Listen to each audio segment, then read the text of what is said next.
story of how God was seeking a bride for his son. Each book is different from every other book. I'm trying to give you the keys for you to unlock it for yourself.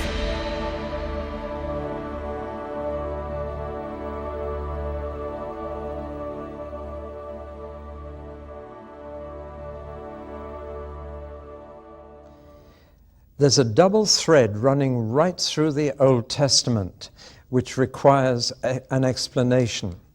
On the one side, the Old Testament claims that the God of the Jews is the God of the whole universe. Now, in those days, every nation had its own God, whether it was Baal or Isis or Moloch or whoever. So religion was strictly national, and therefore all wars were religious between one God and another, or between one God's people and another God's people.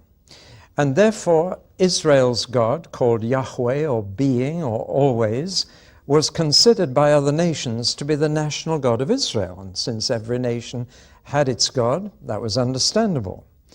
But Israel herself claimed that her God was the God above all gods. That phrase is used in the Old Testament. They went even further and said, and our God is the only God who really exists. All the others are figments of human imagination. And then they went even further and said, it's our God who not only made, but maintains the entire universe. Now, such claims were, of course, offensive in the extreme. And you find these claims made in Isaiah, particularly chapter 40, in the book of Job, and in many of the Psalms. Now, that's one side of this twofold thread that goes right through the Old Testament, that the God of the Jews is, in fact, the God of the whole universe. The other side of that is that the God of the whole universe is the God of the Jews. And they were really claiming that the creator of everything that is, the most distant stars flung into space, had actually made a very personal and intimate relationship with one little group of people on earth. That the God of the universe had become the God of the Jews.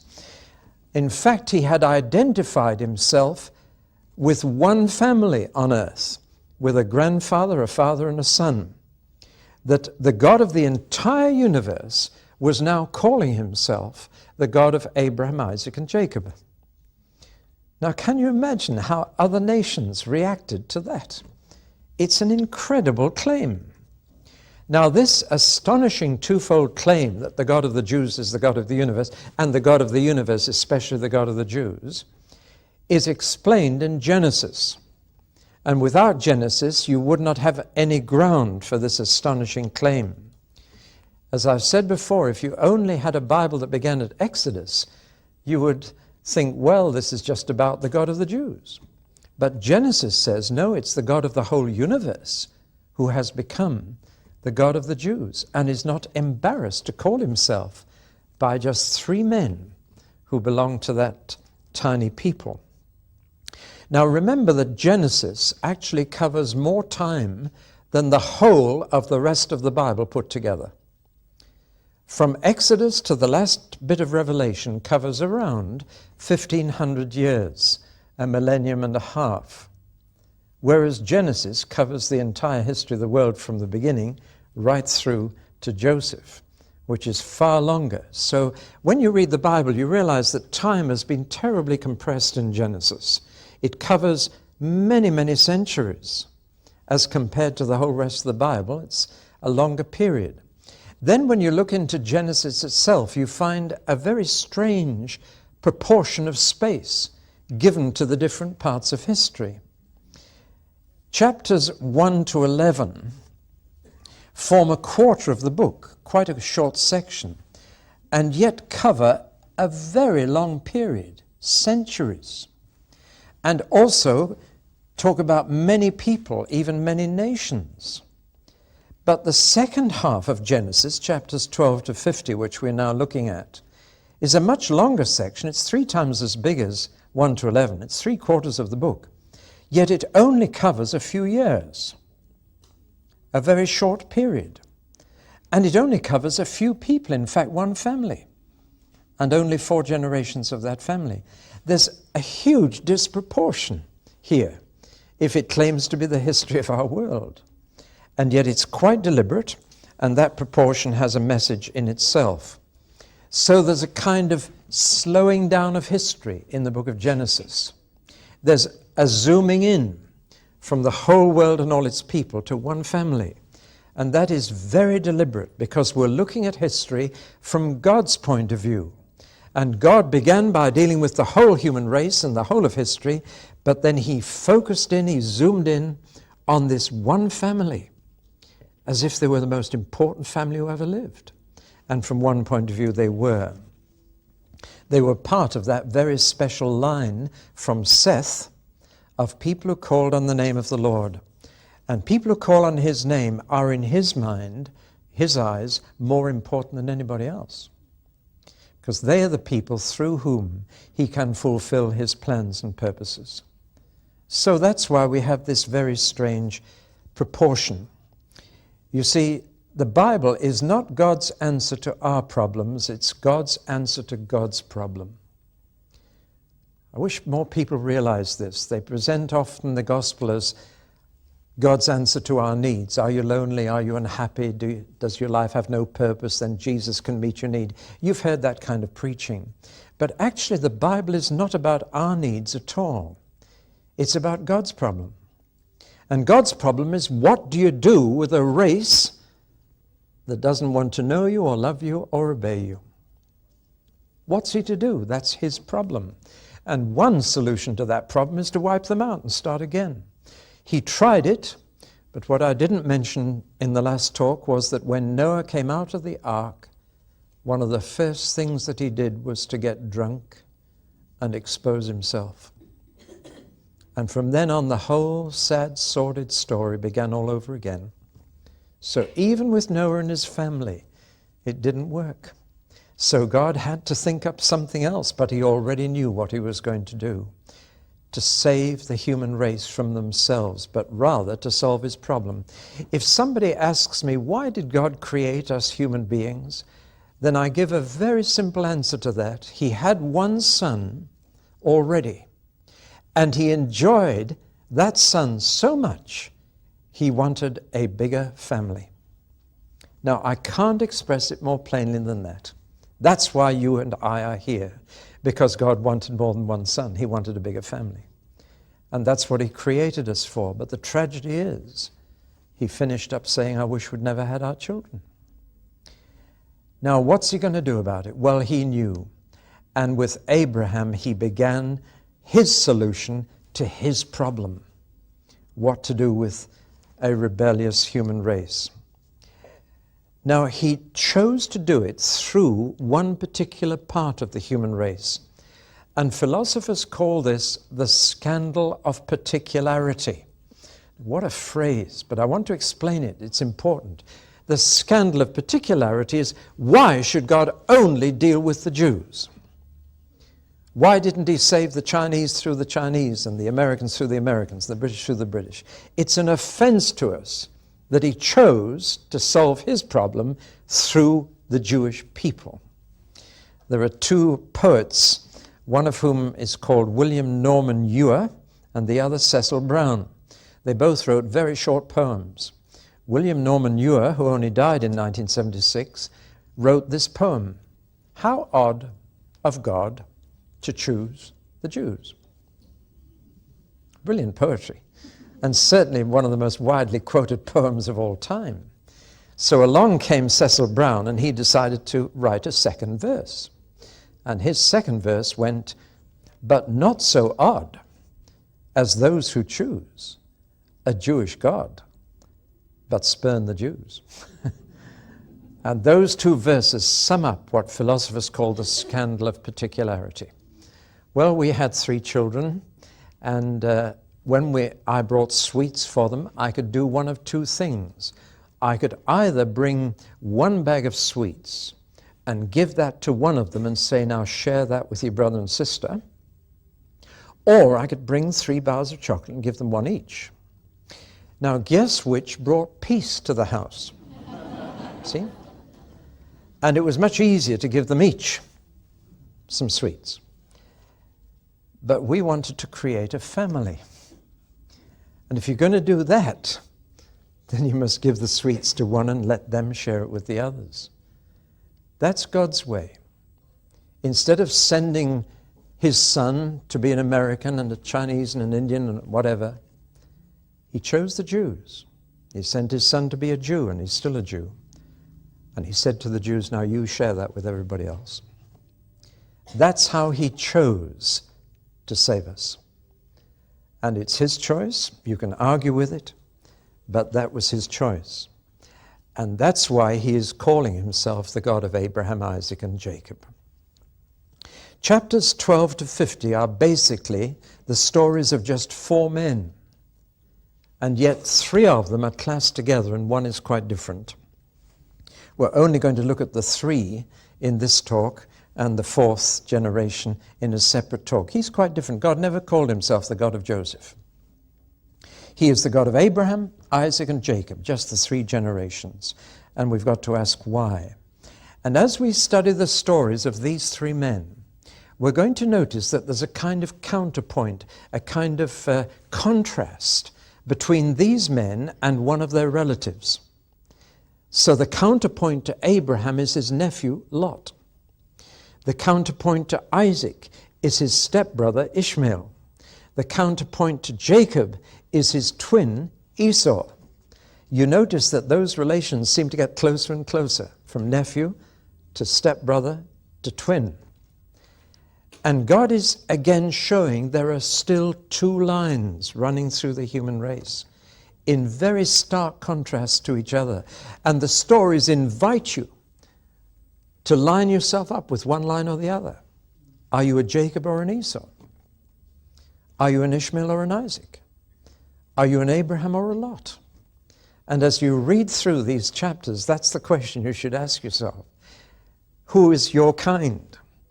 Who do you line up with? So it's basically the story of 4 men. Now there are objections from those who don't want to believe these chapters, who say they're legends or sagas, the kind of folk tale that arises. There may be a nucleus of truth in them, but they're simply legends that have grown up around these men. I don't see why people should object like that. For one thing, the novel as such is a recent form of literature. Novels were totally unknown in Abraham's day. Nobody wrote invented stories. Fiction is just not there. It's not a form of writing in that day. They wrote down what happened. They didn't stretch their imagination, much less engage in what is now called faction, which is a mixture of fact and fiction, and many TV plays are faction. One of the things that tells me these stories are true is that there are no miracles in them. You'd have thought if people were going to invent stories about great men of God, they'd have attached all kinds of miracles. There are hardly any miracles in the book of Genesis. Have you ever noticed that? There are dozens in the book of Exodus, but hardly any. Yet legend is usually stuffed with miraculous or magical things happening. These stories don't have that. Furthermore, nobody has found a single anachronism in these stories. Let me tell you what I mean. If Genesis said that Abraham picked up the telephone and got in touch with Isaac, that's an anachronism. And you just know that's false because there were no telephones in those days, much less faxes. So if you saw a telephone or a fax mentioned in Genesis, immediately you'd be suspicious. But in fact, the cultural details that emerge in these stories, archaeology has shown to be totally true to the day in which they lived. So really, I believe there's no reason whatever for doubting the truthfulness of these stories. The one feature that natural explanation can't account for is that angels play quite a part here. But they do right through the Bible, especially during the days of Jesus and even more in the book of Revelation. So if you've got problems with angels, you've got problems with the whole Bible. But apart from that, these stories are terribly ordinary. They're about ordinary men and women who are born, who fall in love, who marry, have children, and die. So what's difficult about that? They keep sheep and goats and cattle and grow a few crops. So what's the problem with that? They disagree, they quarrel, they fight. So what's new? They erect tents, they build altars, and they worship God. All of these things are totally within the range of normal human experience. So what's different about these stories? The answer is God talks to them. And they talk to him. They hold conversations. The God of the entire universe makes a friend called Abraham. That's a wonderful epitaph. Wouldn't you like that on your gravestone? Friend of God. It was God who called him. That's my friend, Abraham. Now that is incredible, isn't it? That the God who flung all the stars out there says, he's my friend, this man Abraham. That is the scandal of particularity. People can't cope with a God who makes personal friends. They feel that somehow it's not on. And yet that is the truth of what happens here. Now the big question is, why should God choose to identify himself as the God of Abraham, Isaac, and Jacob, or to give them their Hebrew names, Avram, Isaac, and Yaakov? Why should he identify himself with them? What's so special about them? And that's the question people have been asking ever since. What's so special about the Jews? Why should they be the chosen people and not us? Or that's the implication when they say, why should they be the chosen people? You can almost hear them saying to themselves, and not us, because we're so much more important or gifted or whatever than them. It's not true. But the answer lies in God's sovereign choice. Not arbitrary choice, sovereign choice. The one thing that is quite clear is that these three men had no natural claim on God. God freely initiated the relationship with them. They couldn't say, we claimed that relationship. And in fact, on each of the generations, it is striking that the son who would normally inherit from the father didn't. Because in those days, the eldest son inherited the family business and the family wealth. And yet in each generation, God chooses not the eldest, but the younger son. He chooses Isaac, not Ishmael. He chooses Jacob, not Esau. As much as to say, nobody has a natural claim on my love. It's just my love that I give to you. So it was not a question of straight heredity through the eldest son. Neither Isaac nor Jacob were the firstborn.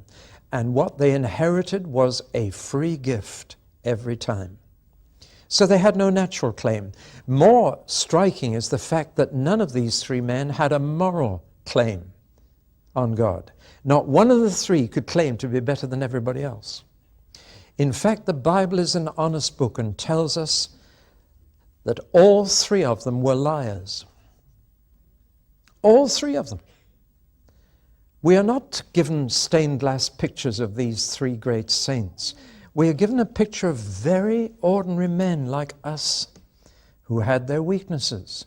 Both Abraham and Isaac lied through their teeth about their own wives to save their skins. So what have they got that others haven't? Why should God choose them? And Jacob was the worst of the three. There's not one of you would like to have Jacob as a relative. You'd be scared stiff of what was going to happen to your money or anything else. He was a schemer. Mind you, he was paid back. I cannot read one verse in the Bible without giggling. And it's the verse, and lo, in the morning, behold, it was Leah. I mean, you know the story, don't you? It's the first morning of his honeymoon. He went, and he's got the ugly sister. Because he went to bed in the dark and she was veiled all through the wedding. And he'd worked 7 years to get the pretty sister. And his father-in-law's palmed off the ugly. Now, if it happened to you, you wouldn't laugh. But if it happened to your best friend, well, I mean, the humor in the Bible comes across, doesn't it? But the lesson behind that verse is very profound. Whatever a man sows, that shall he also reap. Here's the man who cheated his own blind, aged father. And now somebody's cheating him. He can't complain about that, can he? That's the biter bit. These are very human men. They have weaknesses. They make mistakes. They do the wrong thing. And some right things too. So why should God say, I'm the God of Abraham and Isaac and Jacob? Well, we must search these chapters for something more. All of them were bigamous, even polygamous. What did they have then? The answer is there is one thing marked out these three men. It's a very simple thing. Faith. These men believed in God. And God can do wonders when a man believes. God would rather have a believing man than a good man. In fact, he even said to Abraham that his faith went down in God's book as righteousness. It was reckoned to him as righteousness. The best thing you can ever do is to believe in God. Jesus once said, when he was asked, what must we do to do the will of God? What does God want us to do? And Jesus was quietly, he said, believe on the one he sent. That's all. Faith is the beginning of a good life. You may do many good deeds, but if you're not a believer in God, where does that leave you? And God reckoned Abraham's faith was righteousness. And Isaac shared that faith, and Jacob had that faith too, in different ways, for they were very different people, different personalities, different temperaments. But the one common thing was they had faith, and they showed it in very different ways, as I've said. Abraham showed it by leaving Ur of the Chaldees. I thought you might be interested to see this. That's a big ziggurat, as they're called, a tower reaching to heaven, in Ur of the Chaldees, where Abraham lived. It was a very impressive place, was Ur. I thought you'd be interested in this. That's a typical fireplace in a house in Ur in Abraham's day. Would you believe it? They were a highly sophisticated, cultured city, terribly advanced for their age. And God said to a man sitting by a fire like that, I want you to live in a tent for the rest of your life. And the man was 75. Would you leave a fireplace like that and live in a tent up in the mountains where it's cold and snows in winter for the rest of your life at the age of 75? But if that old man had not done so, you wouldn't be sitting here now. That was Abraham.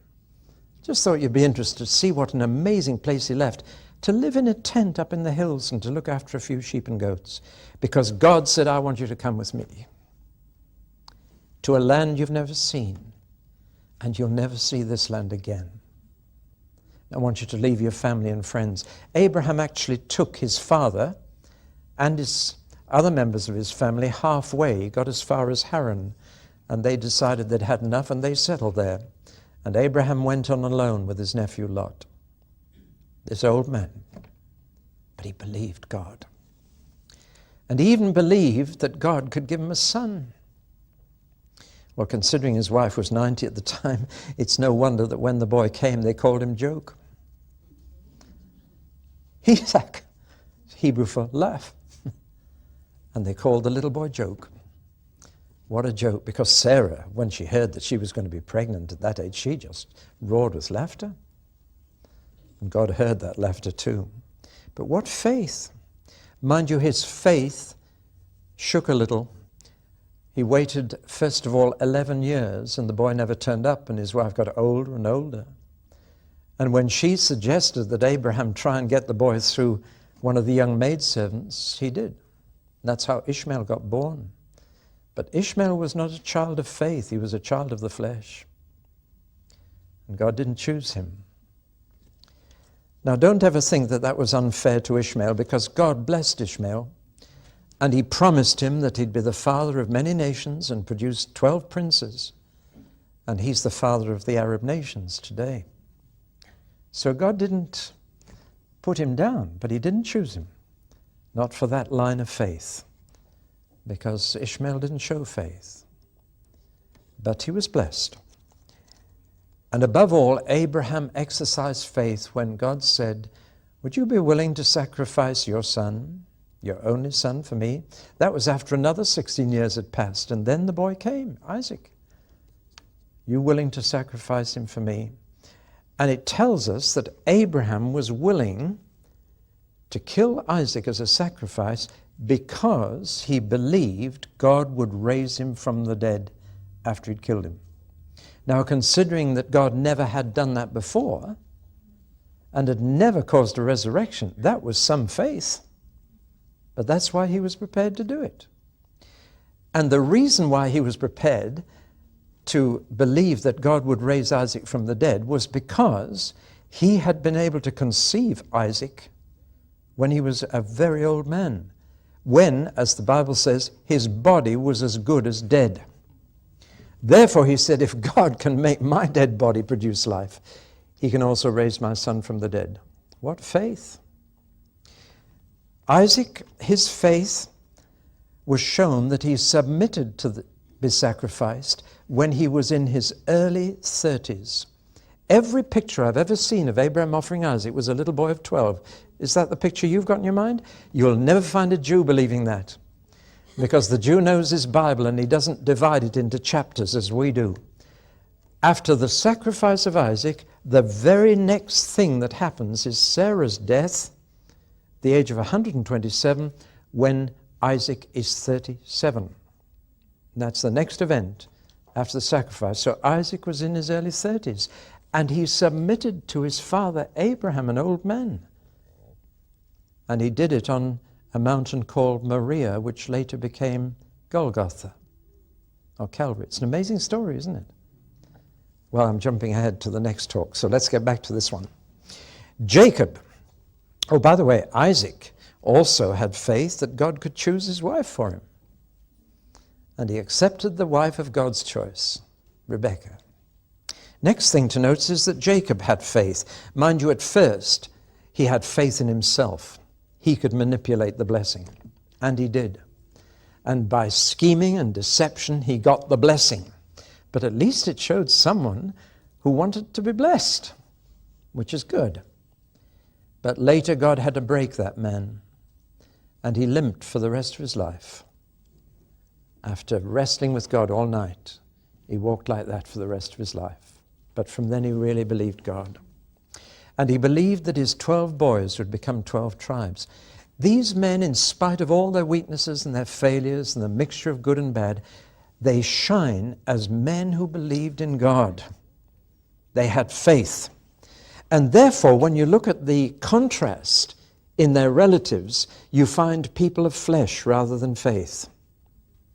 You find materialists rather than those with spiritual vision. We find a Lot who chose deliberately to go down into the fertile Jordan Valley rather than live in the barren hills. Abraham and Lot's families had a bit of a disagreement, and Abraham said, we better live separate. That's wisdom sometimes. And Abraham said, Lot, you can take first pick of this land. Where do you choose to live? And I'll go somewhere else. Amazing that Abraham should say that to Lot. Should have been the other way around. But Lot looked down into the valley where the Jordan River snaked through, where there was a jungle, very fertile, warm, tropical climate, and the whole place appealed to Lot. And he said, I'm going down to the valley. It looks good. Abraham said, all right, I'll stay up in the hills. But God is the God of the hills. And Lot just went after his eyes. Now, not only do you see that in Lot, you see it in Ishmael, and you see it in Esau. Esau would rather have a plate of instant soup than a blessing when his father died, and he traded it for it. And the Esau syndrome is still around. People want everything now or next Tuesday at the latest. In fact, in the letter to the Hebrews, it tells us not to be like Esau, who regretted his bargain and afterwards sought the blessing with tears, but there was no repentance there. So that we've got these three men of faith contrasted with these relatives of flesh. And that kind of distinction runs through most families today. Those who live by faith, those who live by flesh. Now, this contrast is also seen in their wives. And you ladies, when you read these chapters, study the wives. They're very interesting. For one thing, Sarah, Rebekah, and Rachel had one thing in common. They were all very beautiful. not glamorous, but beautiful.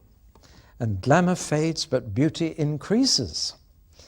A friend of mine, a Methodist minister, had a beauty queen contest in his church. This was 35 years ago and shocked his congregation. But he made one condition, and that is that every entrant had to be at least 60 years of age.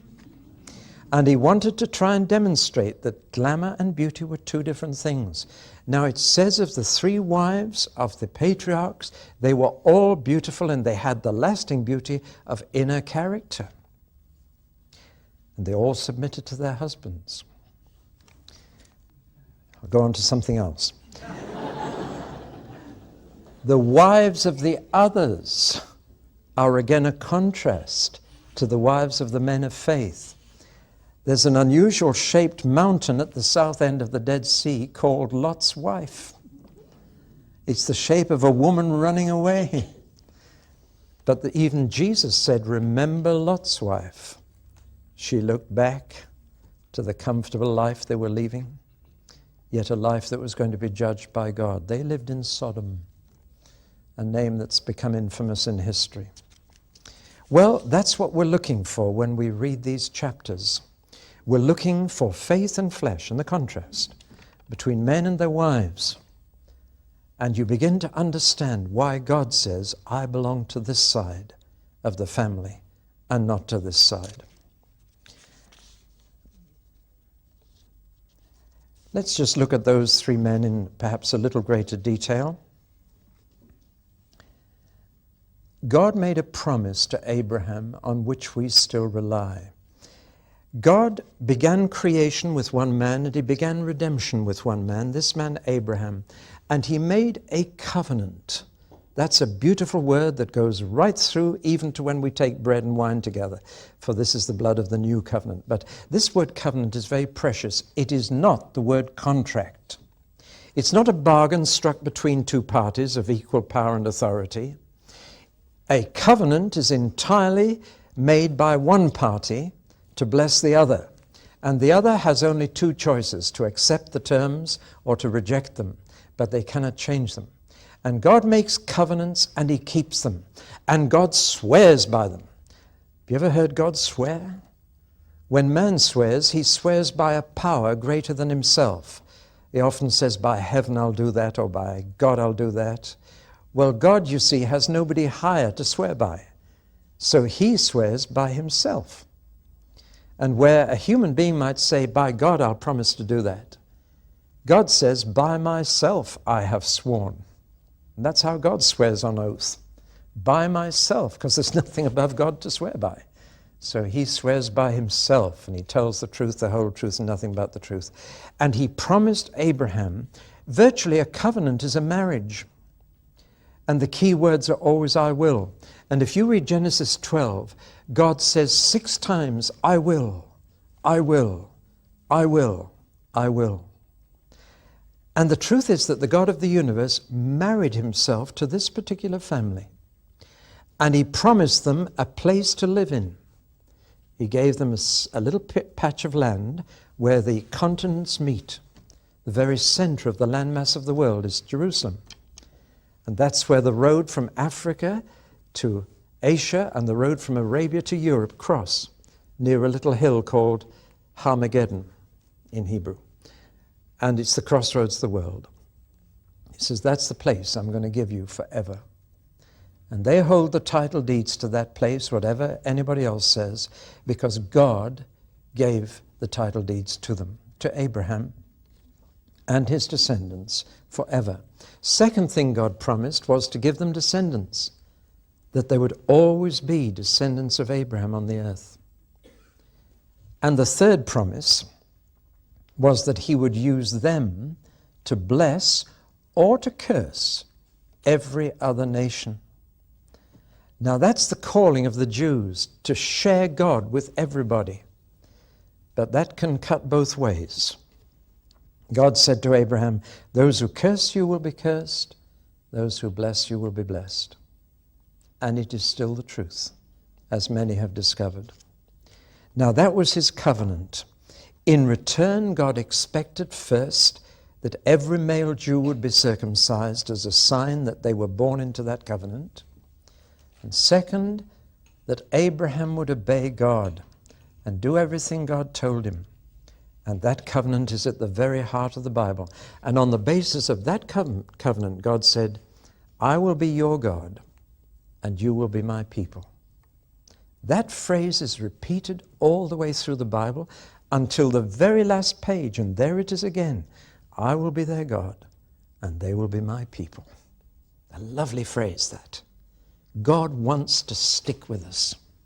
He wants to stay with us and live with us. And as you know, at the very end of the Bible, God himself moves out of heaven and comes down to earth to live with us on a new earth forever. He wants to live with us. He wants to be family. He wants to be our Father. That was the whole purpose behind creating our universe and ourselves. Well, how am I doing for time? 2 minutes. Then I better begin to leave it there. I'll just say this, that Jacob, the most colorful of all, the mother's boy, even when he was born, he was holding the heel of his twin brother Esau, the red-haired brother he had, grasping from the very beginning, but God dealt with him. Esau went actually to live in a place we now call Petra. Some of you may have seen these amazing temples carved out of the red sandstone. Esau went to live here and formed the nation of Edom. And the hatred between Ishmael and Isaac is still in the Middle East, between Arab and Jew. But the hatred between Esau and Jacob has gone, because the last Edomites were known by the name of Herod. And it was a descendant of Esau that was king of the Jews when Jesus was born, and who killed all the babies in Bethlehem to try and get rid of this descendant of Jacob who was born to be king. Finally, I'd just like to point this out. Abraham, Isaac, and Jacob all showed their faith in one extraordinary way. They all, each of them, left to his son what he didn't possess. Abraham said, son, Isaac, I'm leaving the whole land around you to you. And Isaac said to Jacob, I'm leaving the whole land to you. And Jacob said to his 12 boys, the whole land I leave in my will to you. And not one of them possessed any of it except one cave, the family vault in Hebron, the cave of Machpelah. Isn't that amazing? What faith to write a will leaving a whole land to your offspring when you've never possessed it.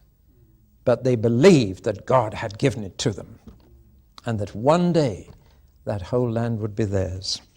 And finally, when I read Hebrews 11, I read about these men, Abraham, Isaac, and Jacob, and I read about their faith, and then it says this, all these were still living by faith when they died.